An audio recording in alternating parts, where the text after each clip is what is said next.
샬롬.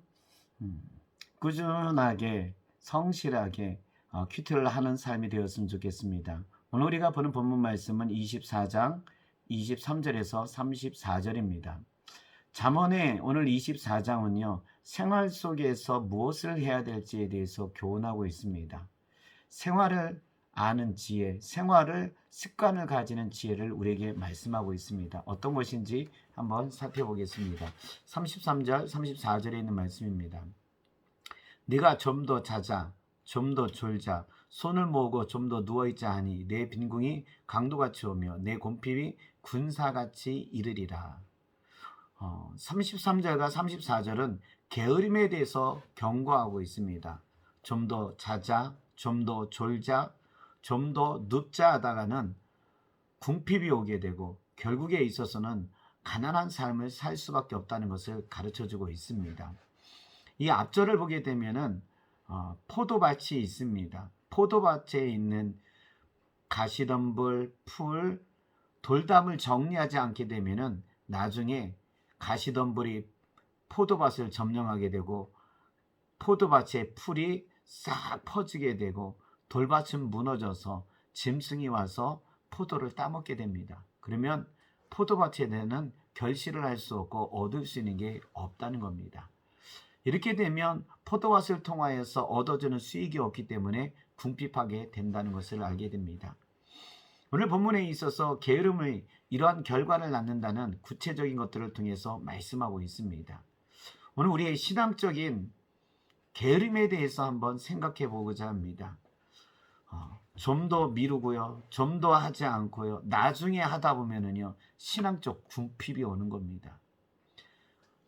성경을 읽읍시다, 기도합시다, 나중에요, 좀 있다가요, 이렇게 하다 보면은요 어떤 현상이 오게 되냐면 신앙적 가난이 오게 되어서 결국에 있어서는 하나님과 멀어지는 삶을 살 수밖에 없는 경우가 온다는 것입니다.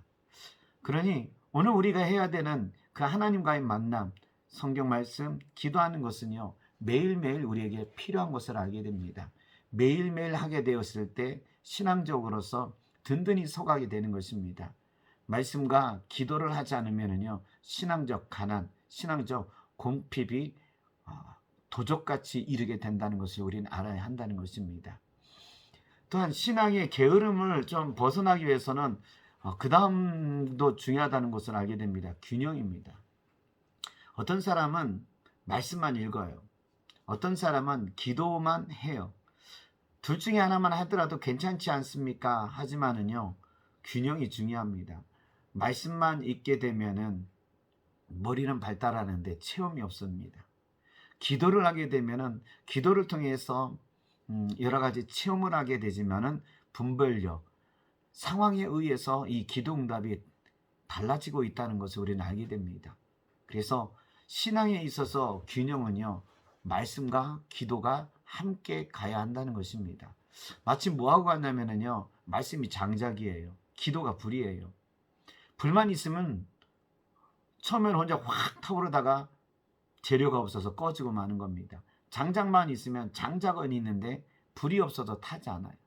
결국 장작과 불이 만나서 같이 타야만이 오래도록 불이 일어나고요 따뜻함을 유지할 수 있는 것입니다.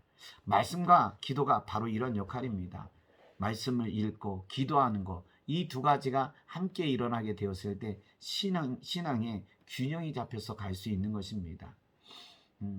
하나만 하게 되면은요 신앙의 편식이 돼요. 편식되면은 신앙의 편식이 되면은 올바로 하나님을 향해서 깊이 나가는 만남이 될 수 없다는 것을 알게 됩니다.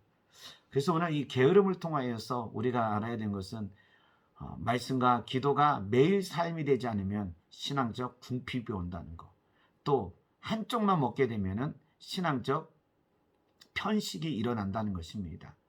우리가 매일 밥을 먹듯이 하나님의 말씀과 기도를 하는 삶을 통하여서 균형 잡힌 신앙생활, 신앙의 게으름에서 빠지지 않는 삶, 이러한 것을 통해서 더 하나님과 가까워지고 깊은 만남이 되는 시간이 되기를 간절히 원합니다.